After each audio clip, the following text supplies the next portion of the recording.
Bienvenue dans la checklist du candidat.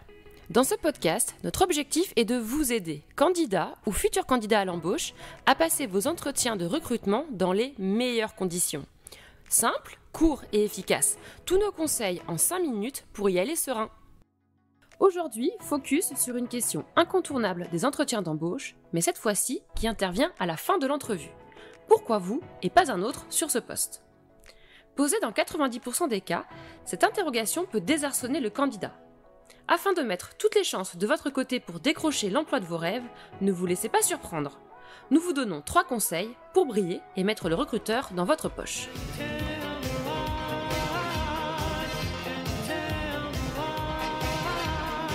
Premier conseil, comprendre pourquoi cette question est posée par le recruteur. Revenons aux fondamentaux de l'entretien d'embauche. À quoi sert-il ? Les recruteurs vont chercher à en savoir le plus possible sur vous dans un laps de temps réduit. Que ce soit votre savoir-faire, mais aussi votre savoir-être, tout sera passé au peigne fin, car la nouvelle recrue devra coller en tout point, ou du moins le plus possible, aux exigences de l'employeur. Dans cette perspective, préparez-vous à subir une avalanche de questions pour vous connaître le mieux possible. Pourquoi vous et pas un autre en est une. Elle arrive généralement en toute fin d'entretien d'embauche et sert plusieurs objectifs. Décelez si vous avez confiance en vous, c'est-à-dire si vous savez vous vendre.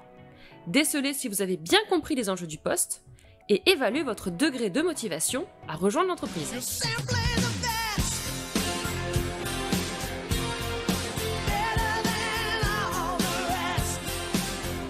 Deuxième conseil, pourquoi vous et pas un autre ? Parce que vous êtes le meilleur.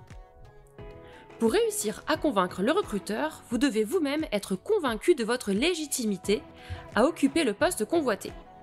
Pour adopter une attitude de gagnant, listez tranquillement chez vous les raisons, compétences ou traits de personnalité qui vous démarquent des autres candidats. Cette étape réalisée, 2 options s'ouvrent à vous. Première option, une compétence vous distingue des autres candidats. Une langue parlée, une compétence rare, une expérience dans une entreprise concurrente. C'est le moment de vous démarquer et de briller. Cerise sur le gâteau pour le recruteur, ce petit plus fera pencher la balance vers votre profil. À la question « Pourquoi vous et pas un autre ?», entraînez-vous à formuler votre réponse. Par exemple, parce que mon expérience dans l'entreprise X m'a permis de développer un carnet d'adresses important. Avec mon réseau, je vais vous faire économiser beaucoup de temps. Et comme le temps c'est de l'argent, le recruteur verra en vous un bon potentiel. Deuxième option. À compétences techniques égales, faites la différence avec vos compétences comportementales. À compétences égales avec les autres postulants, ne baissez pas les bras. C'est le moment d'étaler vos soft skills, c'est-à-dire votre savoir-être. Vous êtes investi dans le milieu associatif, vous êtes poète à vos heures perdues, ou entraînez l'équipe junior de volley de votre ville. Autant de soft skills que les entreprises s'arrachent. Parlez-en aux recruteurs pour faire la différence avec les autres candidats. Comment ? Commencez par rappeler que votre parcours professionnel correspond en tout point aux exigences du poste, sans vous contenter de lire ce qui figure sur votre CV.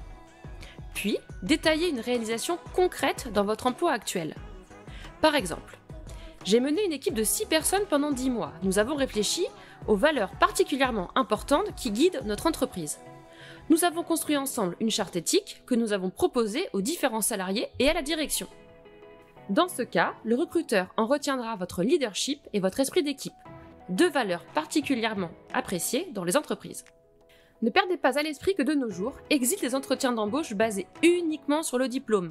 Les soft skills sont tout aussi importantes. C'est un modèle Est. Troisième conseil, pourquoi vous et pas un autre ? Parce qu'en plus d'être le meilleur, vous êtes modeste. Bien répondre à cette question relève d'un travail d'équilibriste. Le plus difficile est de trouver le juste milieu, ne pas paraître trop sûr de vous, mais assez sûr quand même pour qu'on vous fasse confiance. Égocentrisme, arrogance, avoir tout vu et tout vécu sont des traits de caractère fuis par les recruteurs. Un excès de confiance vous desservira forcément. En revanche, la modestie sera fortement appréciée.